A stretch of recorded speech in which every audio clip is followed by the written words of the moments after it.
Hello, everybody. Welcome back to the Big East Rewind. I'm Chuck Everson, and my partner, as always, is Sonny Sparrow. And today we're bringing you a special edition of the Big East Rewind. We did these when we were in New York City for the Big East tournament, and we had a bunch of shows that we did. And in this case, we finally got one of the guys that we've been chasing down for. We've been doing this 4 years. We've been chasing him for 4 years, Right. trying to get this guy to come 100%. He was on the radar day one. day one, Day and one. he's as big as it gets. He still looks great. He Yeah. still looks like he can play. He's still strong as an ox, you He know. put fear into me just looking at him. Listen, he put fear into me because I had to guard him. you know. So, without any further ado, we're talking about the great Otis Thorpe from Providence College Providence and from legend. from the NBA champion Houston Rockets. Right? So, Yeah. Providence legend and NBA champion. right? So listen, what a great guy. And thanks to Harold Starks, Yes. Thank you, Harold. O's teammate, for hooking this up with us and making Connecting sure the dots. uh, Thank you. that he and Otis got to the Macy's and were able to spend some time with us. And it was fun. I enjoyed talking to him. I've never really sat down and had a long conversation. I've had conversations with him outside of basketball, but never like that. And I think it started out, I think he relaxed pretty quickly once he found out that we were two fun-loving guys, Sonny. Yeah, What and do he you think? wouldn't get called for any fouls. So I mean, it's He pretty wasn't pretty getting fair game. no, he wasn't getting called for any fouls. But and I liked his sense of humor came out a little bit because we had a Yeah. little fun. Otis, as you know, is a big guy like myself, Southern and gentleman though. A Southern gentleman. yeah, but he called out the guards. I was a little I was a shocked. little I threw disappointed. something I was out to him, and he took the bait and called you and Harold Starks out. a It little was awesome. disappointed in that, to be honest with It was awesome.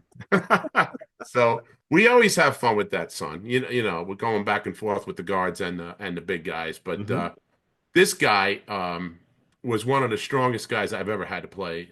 Him and Karl Malone are probably the two of the strongest guys I probably ever had to guard. So, Isn't and that this guy, funny? The and this two, guy two had enormous hands. the two Oh my, strongest guys I ever was on the floor with was Otis Thorpe, Terry Cummings of DePaul. yeah, Terry Cummings, another one. Yeah, They had shoulders like that, like they had shoulder pads on. You looked at it. yeah. How do you Hey, get that listen, definition? your buddy, your pal, Andre Hawkins was no slouch either. He was pretty strong too. You Oh, know. that's my guy.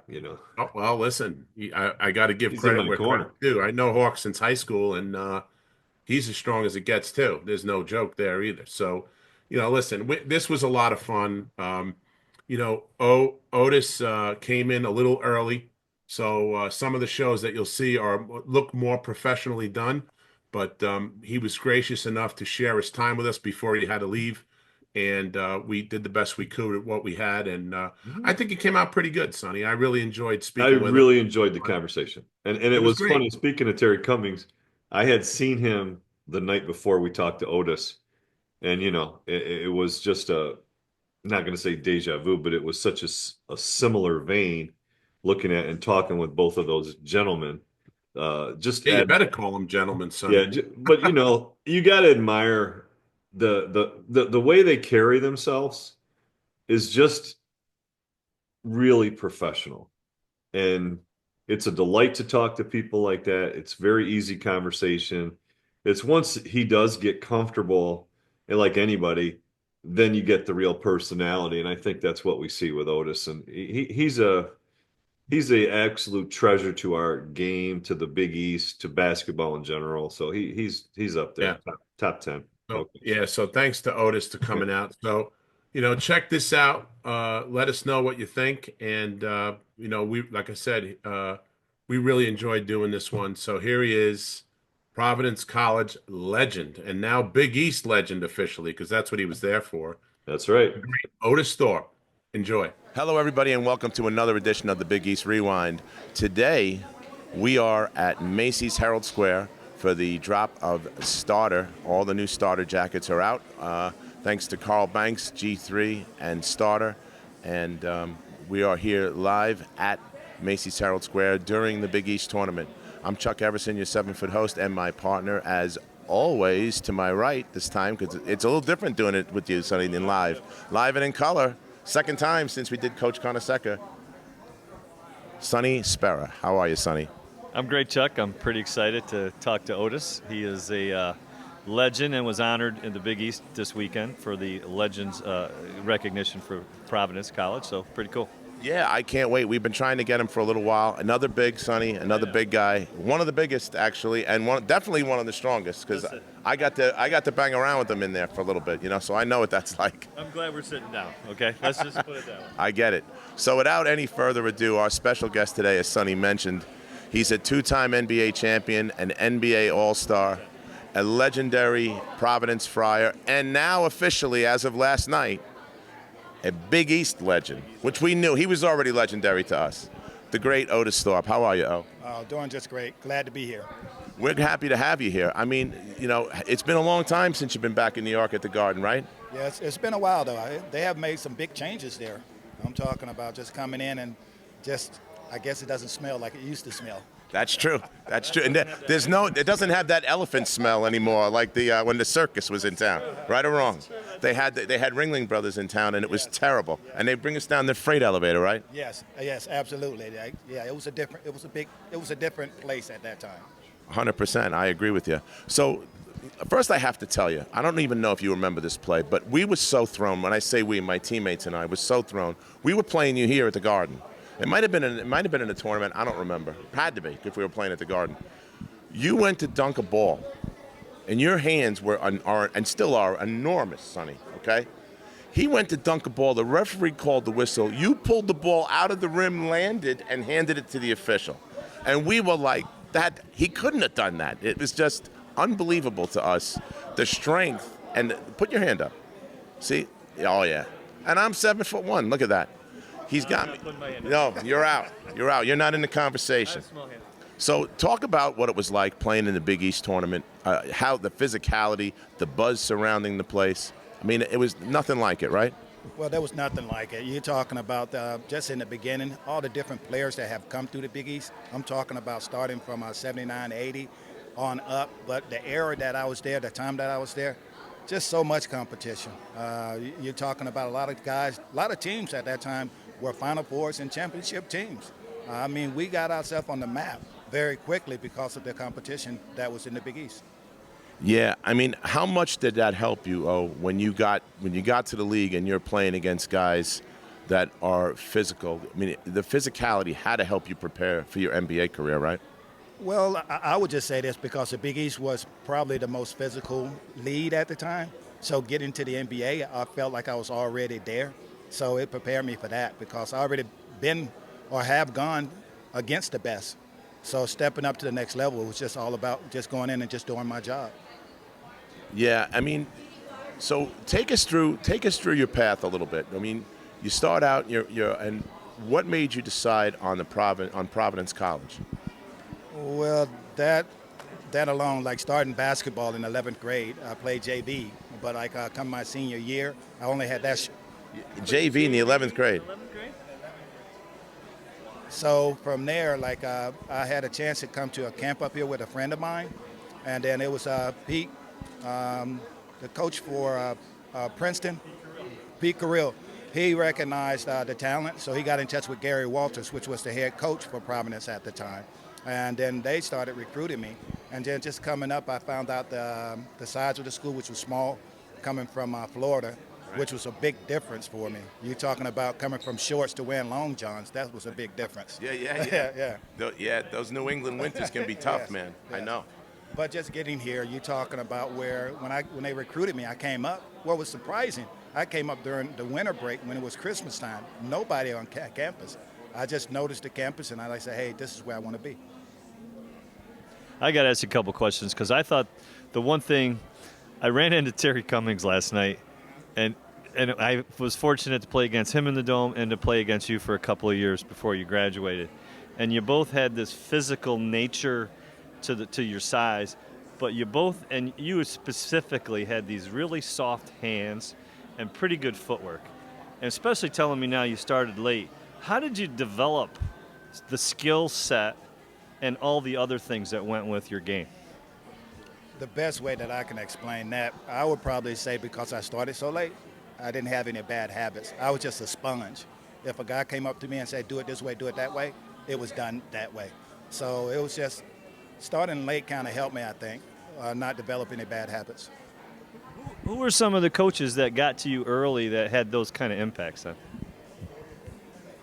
I got to say, it had to be a number of people.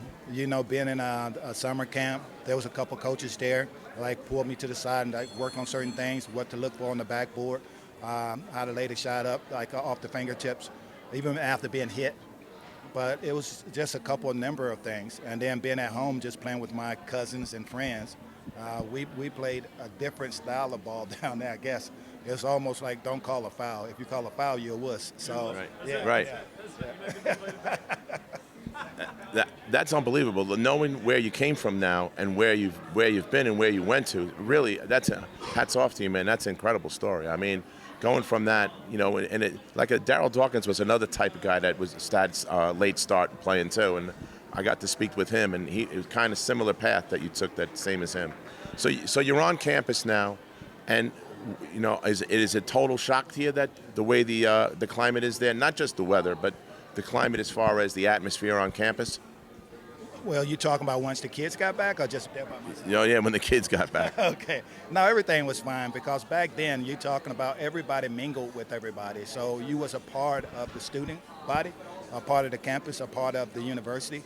But now seem to me a lot more people, well, the teams, athletes are being separated because they got their own little building. Yeah. They got their own little stadium, whatever you want to say. But with me, I think I had some great years there. I'm talking about like just experiencing college life. I look back on it, especially even the teammates I had, some of the people that I met. Everybody that look back on those years and like say, what a wonderful time. Yeah, we have to agree with you. That's kind of why we're doing this. You know, we get to speak with guys like you and guys that we've played against, and it's been awesome catching up with everybody and hearing everybody's story. So let me ask you one other question. How about the physical nature? Like your body, you know, were you into weights early? Talk a little bit about the physical part, because you certainly, to me, set yourself apart from anybody else. If you set a screen, nobody was getting through it, and I didn't ever want to run into it. But talk a little bit about that. Did you concentrate in the weight room? Did someone work you out? Did you do like the Herschel Walker, sit-ups, push-ups? And how did you develop the physique portion? I would just definitely say this. I would just say I probably got it from my mom and my daddy, but at the same time, I really got into weights probably my sophomore year in college. So we started getting on the weight program. I think at that time they had like the knotless machine. Yeah. That's exactly right. Yeah. So just start working with that. So after that, just pretty much toning up and not to get too big. Like there was one time that I did lift weights, but that was more when I got to the league, the NBA. And I felt that I got a little too big. You want to be a little bit more mobile, but at the same time, you want to set your ground and set your foundation. You always had great mobility. That was never a question. Now you add mobility with size. That was a unique skill set at our time.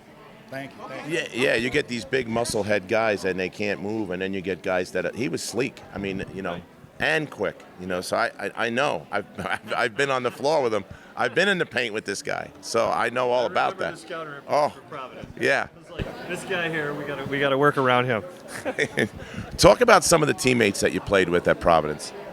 At Providence, you're talking about, well, starting out, my point guard, Ricky Tucker. Yeah, Ricky. Yeah.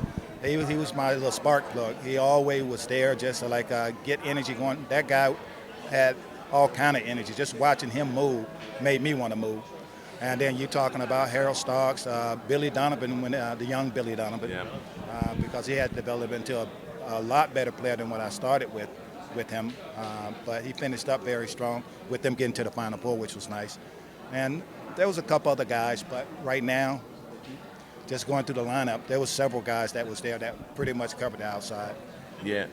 Did they ever connect you guys with the what was it, the 74 team, the Marvin Barnes and the Ernie DiGregorio, the first Providence, the Final Four team? Did the coach do anything to make the alumni and you guys kind of connect? Was that part of Providence's MO or no? It wasn't a part of their MO, but they would come around, you know, just to like, you see them around, just the inspiration just them being in the room pretty much helped. But I don't think they really mingled that much. But if they had a little 2 cents to tell us or a little advice here and there, they would pretty much give it. Yes. You know, Harold, you mentioned Harold Starks. He does a great job now with bringing all the alumni back. You guys have big events with, and I've seen it with 120, 130 guys come back. You know, they had the coaches come back. They had a cruise. They have a cruise, and they played a little golf. He's looking at me like he's not sure. Like he doesn't know what I'm talking about. I didn't get that invitation. Oh, really? But, no, Oh, I hope I'm not spoiling everything. Spoiler alert. Yeah. Holy cow. Cruise out to harbor in Boston. Yeah. All right, you're going to make me look like, you know, he's killing me. Yeah, he's still killing me after all these years. 40 years later, he's still killing me, Sonny. I don't want to be on that list, man. Anyway, I know they had the coaching staffs back. I mean, Rick came back and some of the other guys that were there. And it's great to see that they do that still at Providence. That's a big One thing. thing about Friars. Friars are pretty much a family. Everybody stick together. Everybody know each other. Pretty much you walk by, it's Go Friars, Go Friars. You end your conversation with Go Friars. Yeah. And the fan base is energized. I mean, you could see it even yesterday in the Madison Square Garden. Providence fans were dominant during that game. Yes, absolutely. You know, the student section has got to be one of the best in the Big East, I think, at Providence. I mean, I walked in there with Mark Plansky, and, you know, I haven't played in as long as you haven't played in college, and I'm getting booed as I'm walking across the floor because I got a V on my shirt. I was like, what the? I didn't do anything to you guys, you know. But, yeah, it's a fun atmosphere. It always has been.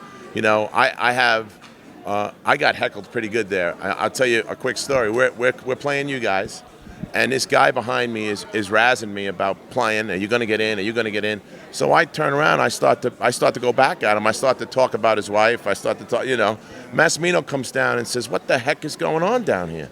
I said, "This guy is killing me, coach." He goes, "Which one?" I pointed to the guy. He reached in, and at that time there was no cell phones. You know, reached in his pocket. He pulled out a quarter, flipped it to the guy, and said, "Call somebody who cares." And he gives me a high five and keeps coaching the game. So it was always a crazy place to play. So take us through now. Now your 4 years are up, and now you're getting ready to go to the league. How did that whole thing transpire? As far as, did you know who was going to pick you? Did you know that you were going to get drafted? Where you got drafted? Talk about that for a minute. It's kind of weird because once I finished up with basketball at PC my senior year, then they had these post games. So we played against some All-Americans, I think up in the Syracuse area, somewhere up there.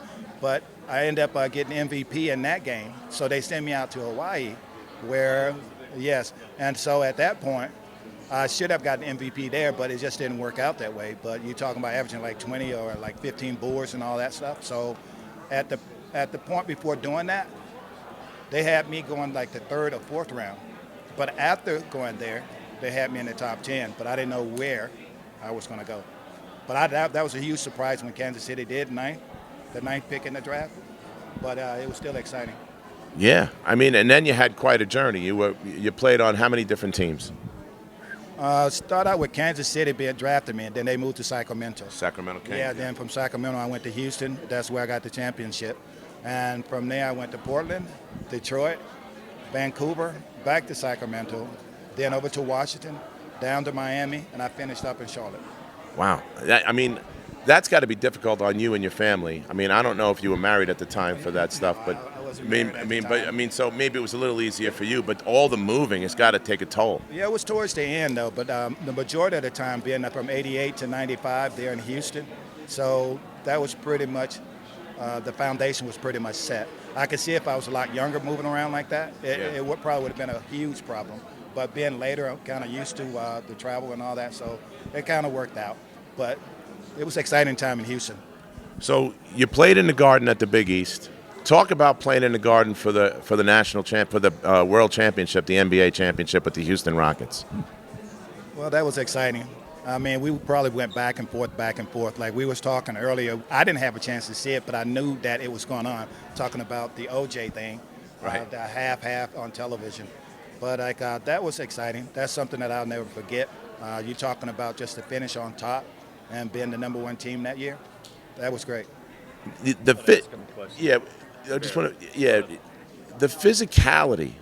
They had Mason and Oakley. Yeah, the Knicks were lumping everybody up. When you came down the middle, man, you knew about it. You got, we used to call it bumping the cutter, or, it was, we didn't not like today. A touch foul and the guy flops on the floor.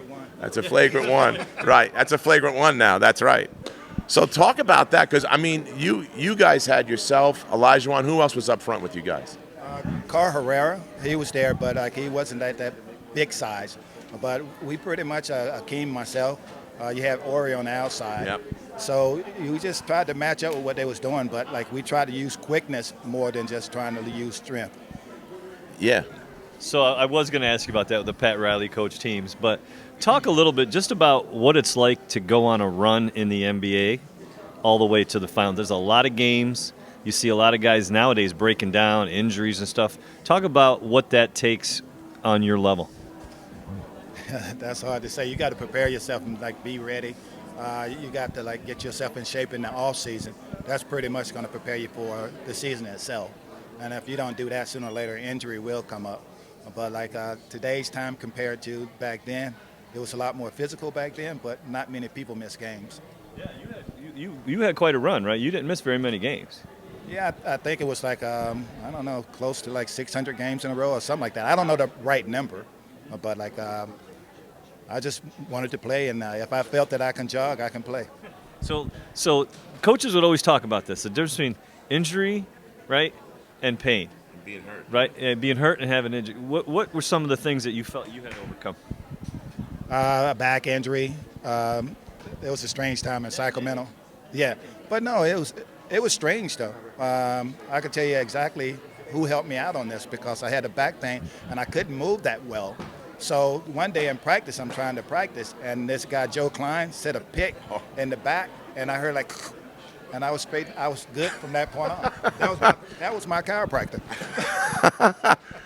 Listen, we banged around with Joe Klein too. He was with Arkansas, right, in college. Yes. We got them at the Palestra. It was unbelievable. He's a big, strong, tough guy. Big dude, yeah. Well, listen, if you got to get hit like that just to get your back cracked, man, I'm not signing up. that's a tough guy right there. He's a tough guy.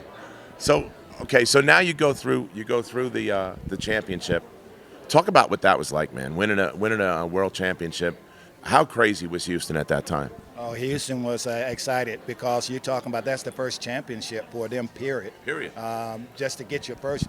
I always say, I joke around, though, you never forget your first. Right. So, I say the same yeah. thing. I don't know. As a matter of fact. Yeah, but yes. It's like Buffalo Bills, right? Like close but never get there, and you do it, right? And now they've had some baseball success, but that's the truth. And you're just a championship city at that point. And then after that, then everybody was excited at that time, because I was excited, the whole team, the whole city. It was a big party. Oh, I believe it. So you guys had a big parade and the whole bit. Did you go visit the president at that time? No, I did not. A matter of fact, I got traded the next year. I know you said 2 championships, but I only was on 1 championship team. I got traded the next year. I think it was Valentine's Day for Clyde Drexler. I went to Portland, and Clyde came in. And then when I went from Portland, I went to Detroit. So when I was in Detroit, they happened to be going to the White House. They offered for me to come there, but I had a game that night in Detroit, so I never made it to the White House. Okay. Well, I got that information from your pal Harold Starks. The point guard gave me that information, so that's why it's a little shaky. It's a little shaky. So that was a turnover? So that's right. I like that. Oh, see, the big guys stay together. You gotta speak up, Harold. The big guys stay together. They're See that? killing us guys The now. turnover. The big guys. Harold Starks is right here as we're talking. Yeah, Harold, help me out, will you? So now you're done. So what have you been doing since basketball stopped? Just raising kids, and right now they're at a point. I got a daughter that's 28. I got a son that's 24. My daughter just got sworn in for the attorney, so the son is working with the environmental company there in the Houston area. So I'm happy about that. I'm very proud of that. Just being there and just being a part of their journey. But I just been relaxing. Where's home? Where do you call home right now? Austin, Texas. How does Austin compare to Houston? It's totally different. It's totally different. It's a growing city. You're talking about in the last, 6 years? It has expanded. It's been wonderful there for me, being a father and raising my kids. Have you ever had any itch to get back on the sideline and coach or anything? Not really. I tell you what, he looks like he can still play right now. I know. But there's a lot to deal with. It's not just coaching the kids. It's just like there's a lot more that goes on. You're talking about you become a parent also. You're talking about an advisor. There's a lot that goes into just being a coach. Head coach for sure. Let's talk a second about current day, and then we'll cut you loose. I know you got stuff going on. What do you have you seen many of the Friars games either on TV or in person, and what did you think? I know last night was a tough one. They didn't get the W, and they went back to Providence today. But overall, where do you see the program going? What do you think of what's going on there in Friartown? Well, I think it's going in a great direction because you had two guys on the team, if I'm not mistaken, made the rookie team. Yeah, that's correct. Yeah, That's a great start right there. I think you can build around that. And with you losing your top player for the year, I just think everything's on the up climb.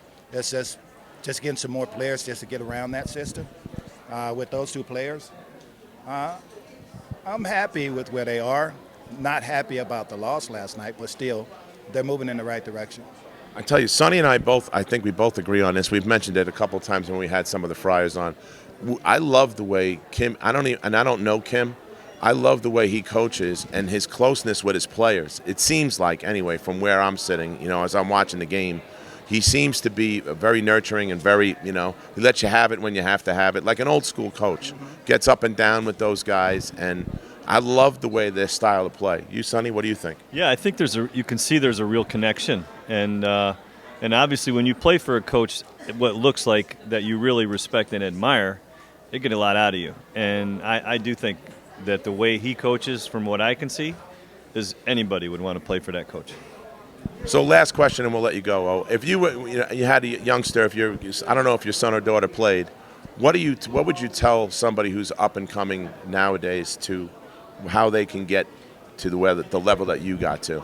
Because when you started this thing, everybody's got a coach that's teaching you moves. Everybody's got all kinds of people around them. It's not like when we played and you went out and you just did it in the park or in your yard or wherever you got at camp. What would you say to a youngster that asked you, what do I have to do to get to where you got? Well, I always say this right here. You learn more when you do it by yourself. Just go out and work on your game. You got to put the time in. One thing, you just got to be a professional, but not just a professional just with the group, but with yourself. You got to stay committed. You just can't just go out there thinking things are going to happen. There's a lot that goes into it before you get there, and you got to do that yourself. Well, I appreciate you taking time. I know it was tough coming out after a loss like that, man. We appreciate you. Thank you so much for joining us on the Big East Rewind today. The Big East Rewind was produced and directed by Nick Chico Chorus, Daryl Gurney, and check us out on the Sirius XM app, on YouTube, and wherever you get your podcasts. Thanks for joining us. Have a great day. The Big East Rewind was produced and directed by Nick Chico Chorus and Daryl Gurney. Also on our camera, all our technical stuff that we did at Macy's Herald Square was produced by Billy Papamanuel. We thank Billy for all his hard work and what he did to help us with a different experience for Sonny and I. And, of course, check us out on the SiriusXM app. Check us out on YouTube and wherever you get your podcasts from. Thanks a lot for joining us, everybody. Have a great night. Click like, subscribe, share it with your friends. Have a good one, folks. Appreciate you all.